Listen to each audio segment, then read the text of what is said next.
So I really thought, right, maybe this is it. I'm not going to do it. But I drove back home, tragically, and then I started sending tapes around again. I ended up getting another job in local news, and then... Beneath the dazzling studio lights of 30 Rock, Savannah Guthrie is the face America wakes up to. Polished, professional, and seemingly an open book. But recently, the internet caught fire with a headline that stopped everyone mid-scroll. A claim that her 84-year-old mother, Nancy, stumbled upon a shocking secret hidden within Savannah's private estate. What was actually behind those closed doors? It's time to pull back the curtain on the rumors and reveal the real story of the woman behind the desk. The mansion and the reality. When you step inside the world of Savannah Guthrie, you aren't walking into a cold, sequestered fortress of celebrity. Whether it is her sophisticated Tribeca apartment or her sprawling emerald green country estate in upstate New York, the discovery isn't about hidden vaults or scandalous artifacts. When Savannah's mother, Nancy, walks through those doors at 84 years old, what she finds is a curated testament to a life built on relentless work and deep-seated family values. These homes are grand, yes, boasting the kind of high ceilings and expansive glass that $7 million buys you in Manhattan, but they are grounded by a very specific, lived-in warmth. The upstate retreat, a massive white clapboard farmhouse set on over 20 acres, is where the mansion myth meets the reality of motherhood. To the casual observer, it is an architectural dream.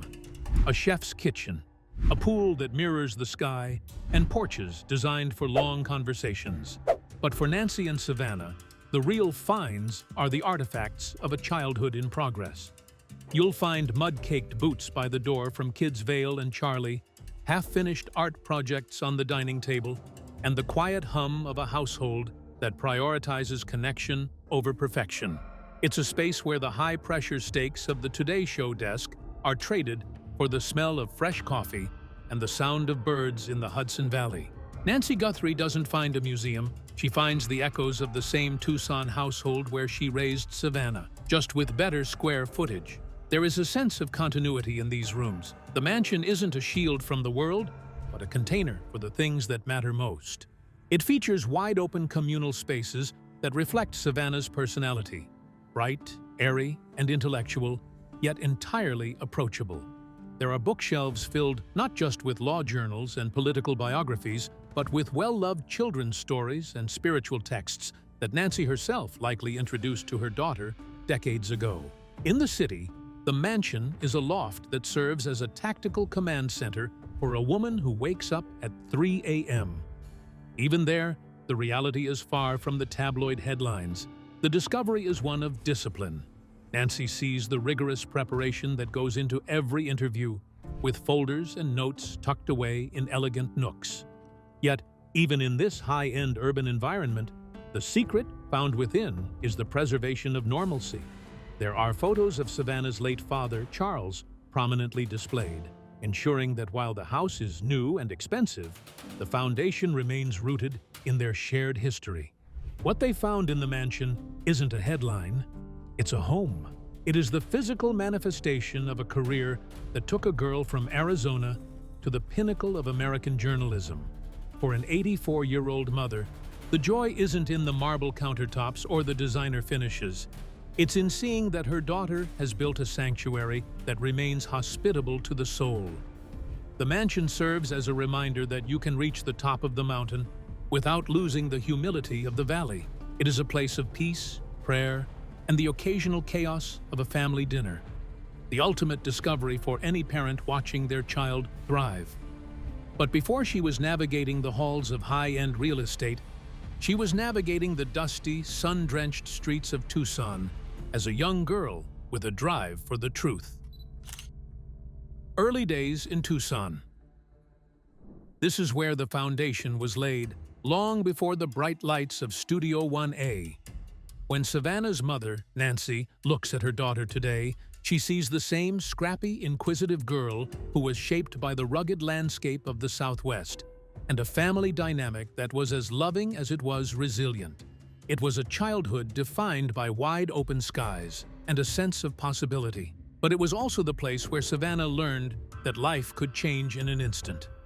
Nancy Guthrie wasn't just a mother. She was a steadying force. In the Guthrie household, education and curiosity weren't just encouraged, they were the air everyone breathed. Savannah, along with her siblings, grew up in an environment where the dinner table was a place for debate and discussion. But the most defining moment of her early life came with the sudden, shattering loss of her father, Charles, who passed away from a heart attack when Savannah was only 16 years old. It is the kind of tragedy that can derail a teenager, but under Nancy's watchful and courageous eye, it became the crucible that forged Savannah's inner strength. The relationship between Nancy and Savannah blossomed in the wake of that loss. At 84, Nancy can look back and see how those years in Tucson were about survival and spirit. She had to navigate raising a headstrong, talented daughter while they both carried the weight of grief. It was during this time that Savannah's work ethic really started to show. She wasn't just a dreamer, she was a doer. Whether it was her schoolwork or her early interest in journalism, she tackled everything with a precision that Nancy recognized early on.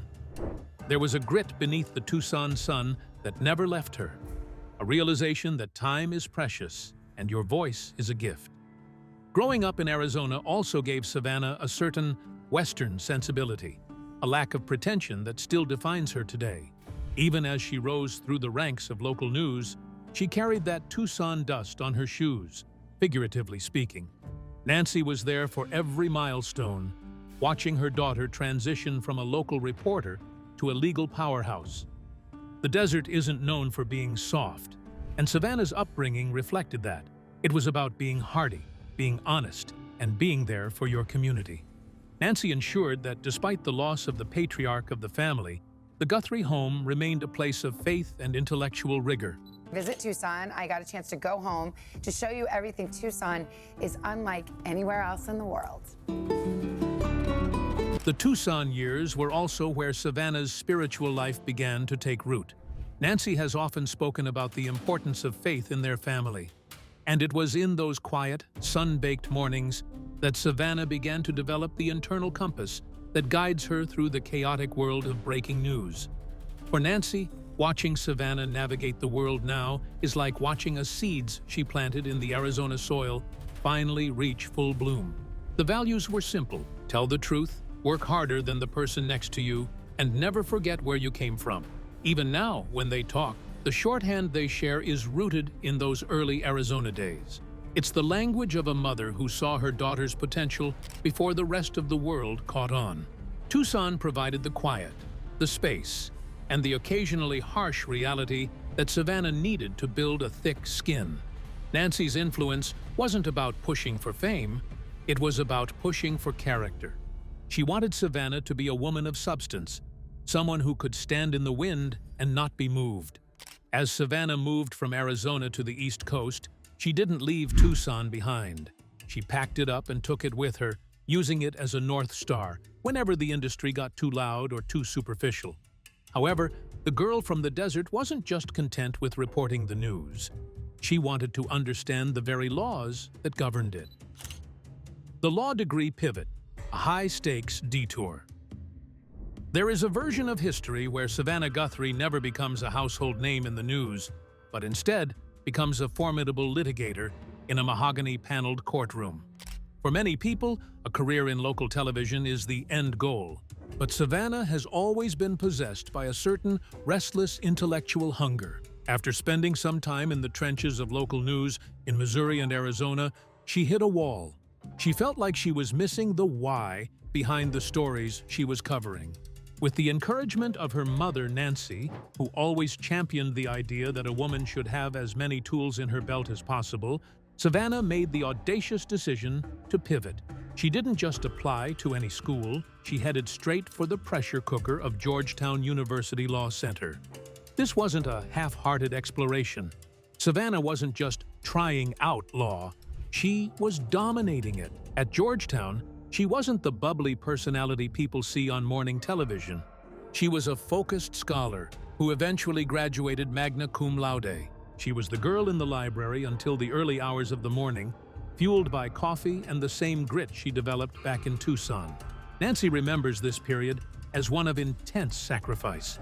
Savannah was balancing a legal education while keeping one foot in the world of journalism, often working as a freelance reporter to keep her skills sharp.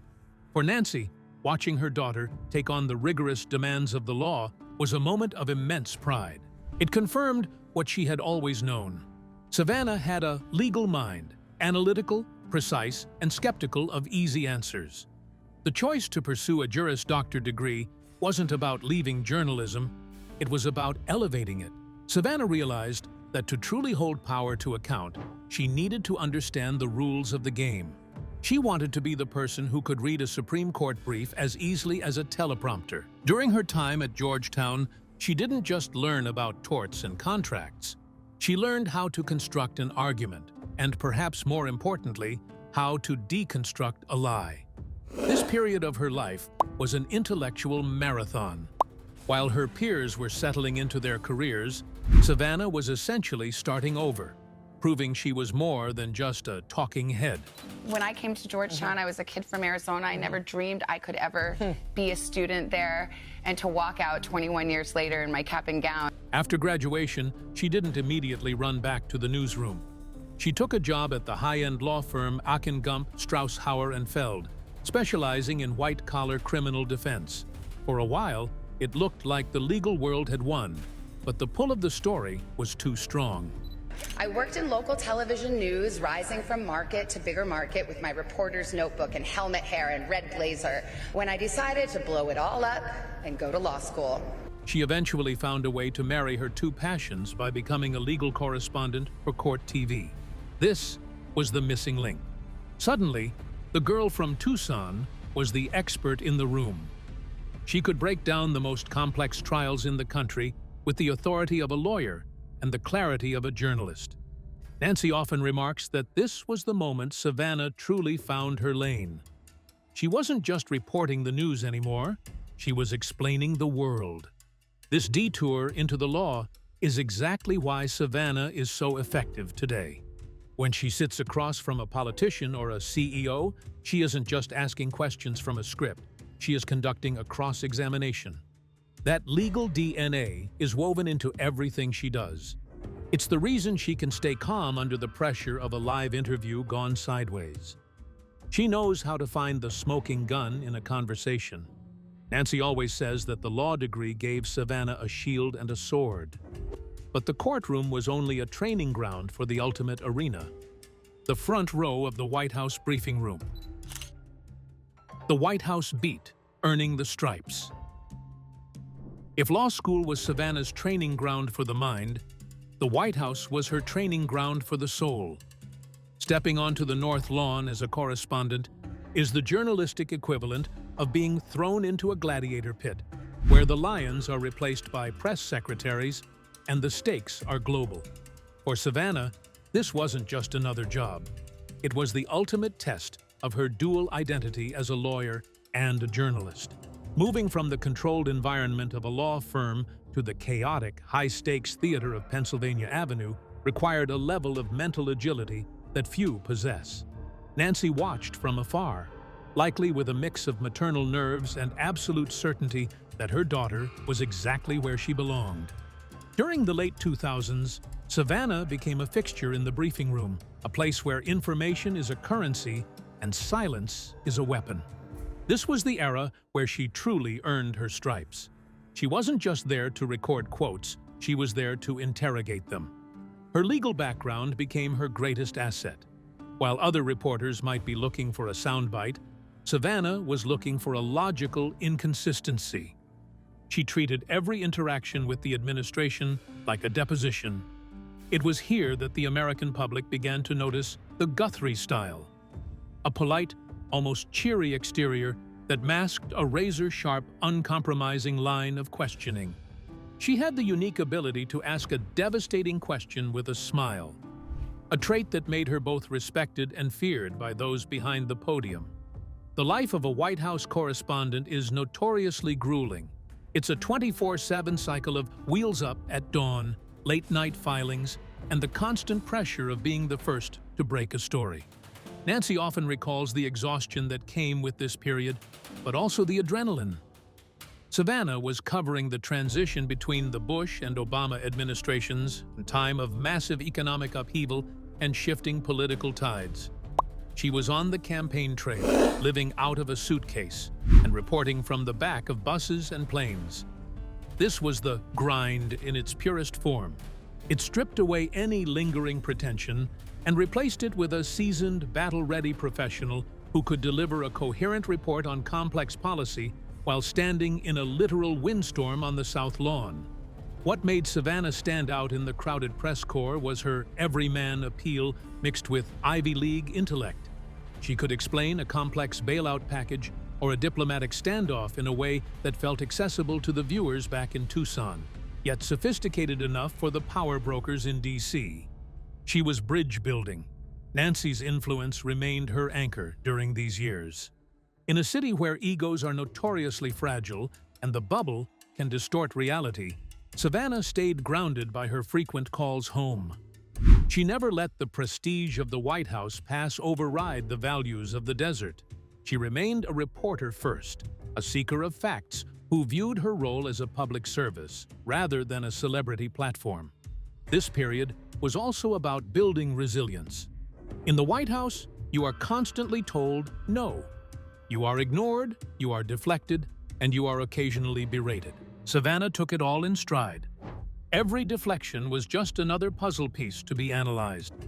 She learned how to read between the lines of a prepared statement and how to find the real story hidden in the footnotes of a budget proposal. By the time she was ready to move on from the beat, she had become one of the most trusted voices in political journalism. She had proven that she wasn't just a legal expert or a TV personality. She was a heavyweight journalist who could hold her own against the most powerful people on the planet. And after I graduated college, I got a job in a television market, Butte, Montana, that was one of the smallest markets in the country. I drove up, I brought all my stuff up there. I was my own camera person, my own editor. I would lug the stuff around. For Nancy, seeing her daughter stand in front of the most famous house in the world was a full-circle moment. It was a long way from the quiet Arizona streets, but the core of the woman on the screen remained unchanged. Savannah had taken the tenacity of her mother, the intellectual rigor of her law professors, and the curiosity of her younger self, and fused them into a powerhouse career. The Today Show era, from legal mind to morning star. Transitioning from the sharp-edged corridors of the White House press room to the warm, sunrise-lit set of Studio One, was more than just a change of scenery. It was a shift in the very soul of Savannah's career. In 2011, she first joined the Today Show as a legal analyst and co-host of The Third Hour, but her trajectory towards the main anchor desk was fast and, at times, tumultuous. Nancy remembers the phone calls during this period, the excitement of the opportunity mixed with the heavy responsibility of joining a morning institution that millions of Americans consider their virtual breakfast table. By 2012, Savannah was named the main co-anchor, stepping into a role that demanded she be both a hard-hitting journalist and a relatable friend. The discovery for the audience during these early years was Savannah's versatility. One moment, she was conducting a rigorous, lawyerly interrogation of a world leader, and the next, she was laughing uncontrollably with Al Roker, or trying a new recipe in a cooking segment. This range is what made her indispensable. However, the true test of her leadership came in November 2017, during one of the darkest chapters in the show's history. Following the sudden firing of Matt Lauer due to allegations of sexual misconduct, it was Savannah who had to sit in front of the camera and deliver the news to a shocked nation. With Nancy likely watching from home with a bated breath, Savannah handled the moment with a profound, raw honesty. She didn't pivot to a script. She spoke from the heart about her broken heart for her colleague and her even deeper concern for the women involved. It was in this vacuum of leadership that a historic partnership was born. When Hoda Kotb was named the permanent co-anchor alongside Savannah in early 2018, it marked the first time in the Today Show's 70-year history that two women led the broadcast. This wasn't just a corporate decision, it was a cultural shift. The chemistry between Savannah and Hoda became the show's new engine. Nancy has often remarked on how authentic their bond is. It isn't TV friendship. They are each other's confidants, prayer partners, and sounding boards. They represent a new kind of morning television, one that is built on mutual support rather than ego-driven competition. Working on Today also allowed the public to see Savannah's weird side, the side Nancy knew all along from Tucson. Savannah is known for her self-deprecating humor, her occasional on-air slips, and her willingness to be vulnerable. She has shared her struggles with her eyesight, her journey through vocal cord surgery, and the sheer exhaustion of being a working mom. For Nancy, seeing Savannah on screen every morning is like seeing a daily check-in. The discovery for the viewers was that the woman with the Georgetown law degree could also be the woman who laughs until she cries over a silly viral video. This era of her career has been defined by a symphony, as Hoda once described it. Savannah's ability to run out of the gate with a breaking news story and then seamlessly transition into a lifestyle segment is a rare skill. She has interviewed everyone from Barack Obama to Meryl Streep, bringing the same level of preparation to both.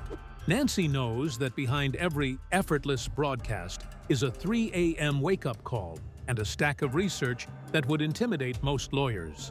But the true magic of the Today Show era isn't just the professional milestones, it's the fact that Savannah has managed to remain the same person Nancy raised, just with a much larger family of viewers. Motherhood and Nancy's role, the heart of the home. While Savannah's career was reaching its zenith, her personal life was undergoing a transformation that no legal degree or news cycle could prepare her for. Savannah became a mother later in life, welcoming her daughter, Vale, at age 42, followed by her son, Charlie, a few years later. This wasn't just a new chapter, it was a total rewrite of her daily reality. For Nancy, watching her daughter navigate the triple shift of a high-profile career, a marriage to Mike Feldman, and the relentless demands of toddlers was a moment to step back into the fray. The 84-year-old matriarch didn't just offer occasional babysitting. She became a primary pillar of the household's emotional architecture, often being the discovery in the kitchen when Savannah returned from a grueling morning at the studio. The dynamic between Savannah and Nancy shifted during these years from mentor and student to a partnership in parenting. Savannah has been incredibly open about the fact that she doesn't do it all alone.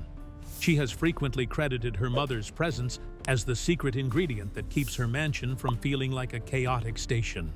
Nancy brought with her the same steady, no-nonsense Arizona wisdom that she used to raise Savannah. In an era of high-pressure parenting hacks and social media perfection, Nancy provided a grounding influence.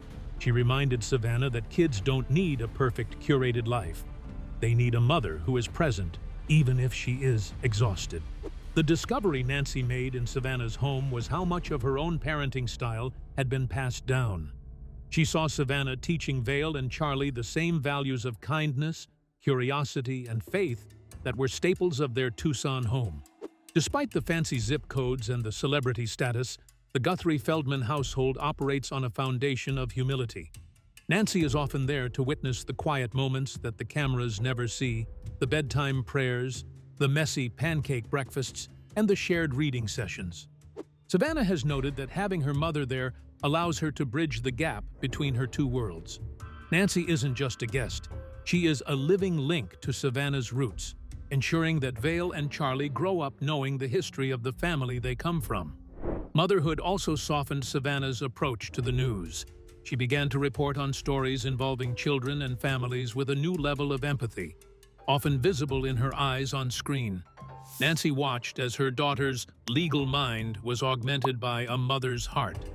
This evolution was perhaps most evident during the pandemic, when the mansion became a broadcast studio.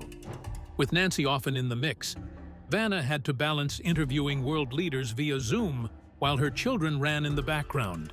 It was a period of intense vulnerability, and Nancy's presence was the anchor that kept the ship steady.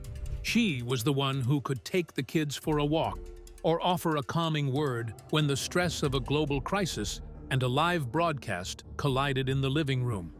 At 84, Nancy's role has evolved into that of the wise elder who keeps the family's perspective in check. She reminds Savannah that the ratings will fluctuate and the headlines will change, but the bond between a mother and her children is the only thing that truly lasts. The discovery in Savannah's home isn't about the wealth she has accumulated, but the love she has cultivated. For Savannah, having her mother there to see her children grow is the greatest luxury her career has afforded her.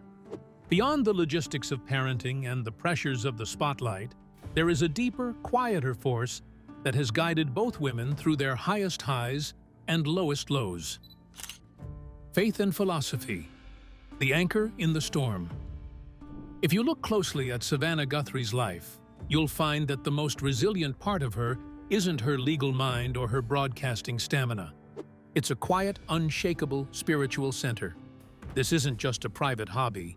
It's a lens through which she views every headline and every family milestone. In her 2024 bestseller, Mostly What God Does, Savannah laid bare a philosophy that has been gestating since those Sunday mornings in Tucson. The core of her belief is startlingly simple. Despite the chaos of the world, mostly what God does is love you. At 84, Nancy Guthrie sees this book as the culmination of the greatest gift she ever gave her daughter, a belief system that doesn't require perfection, but rather presence and persistence. Why write a book about God? But what's interesting is that, my faith is really important to me, as I understand it is to you too. And it's something that really thrills me and excites me and I'm passionate about. And when I was given the chance, I couldn't say no right away. For Savannah, faith isn't a set of rigid rules. It's a conversation. Nancy remembers the sixth member of the family in their Arizona home, God, and how that relationship was tested when Savannah's father died. At 16, Savannah faced the ultimate philosophical crisis. How could a loving God allow such a profound loss? Nancy's own unshakable faith during that time was the map Savannah used to find her way back. Instead of turning away, Savannah leaned in, realizing that faith is often forged in the lowest points of adversity. This Tucson theology followed her to the White House and eventually to the Today Show desk, where she frequently says a silent prayer before the on-air light turns red, especially when she has to deliver heavy or heartbreaking news to the world. This phase of her life is currently being lived out in a very real, very public way. In early 2026, the Guthrie family faced a harrowing real-life valley when Nancy Guthrie was reported missing from her Tucson home. During this terrifying ordeal, the world saw the practical application of Savannah's philosophy. She didn't just ask for professional help, she asked for voices raised in unison, in love, and in hope. She turned to her secret code, Psalm 23, meditating on the darkest valley and the comfort of a God who is present even there. For Nancy, who has spent decades prodding Savannah with devotional journals and Christmas prayers, seeing her daughter lead with such public conviction is perhaps the proudest discovery of all. Savannah's spirituality is refreshingly honest. She admits to being a slacker in high school and a doubter in adulthood, which makes her perspective so relatable to a modern audience. She often discusses the concept of grace, the unmerited favor that allows us to fail and still be loved. In her mansion, this philosophy manifests as a home where mistakes are allowed and gratitude is the default setting. Nancy's influence remains the bedrock. She taught Savannah that the pains of this world are not the original plan. By sharing these reflections, Savannah has moved beyond being just a journalist. She has become a spiritual companion to millions who are trying to make sense of a hiring, firing, and tiring world. The philosophy Savannah lives by is about a higher perspective. She uses it to combat the thick skin that journalism often requires, choosing instead to stay vulnerable and empathetic. Nancy, at 84, continues to be the model for this life of integrity. Whether they are discussing a Bible verse over coffee in the kitchen or leaning on prayer during a family crisis, their shared faith is the thread that ties the girl from the desert to the woman in the Manhattan loft. It is a legacy of love that Nancy started, Savannah expanded, and the next generation of Guthries is now beginning to inherit. If you loved this deep dive, subscribe to the channel for more stories on legendary celebrities. Thanks for watching.